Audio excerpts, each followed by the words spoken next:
Hello crafties, welcome back after a long time.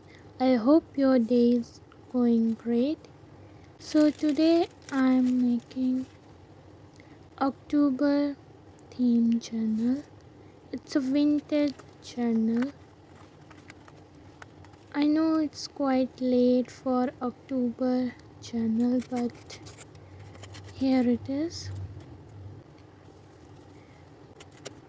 I'm making this one quite vintage. I have used a filter also that is vintage. You can see it looks quite vintage, and I'm using all handmade vintage supplies, of which tutorial videos you can check on my channel.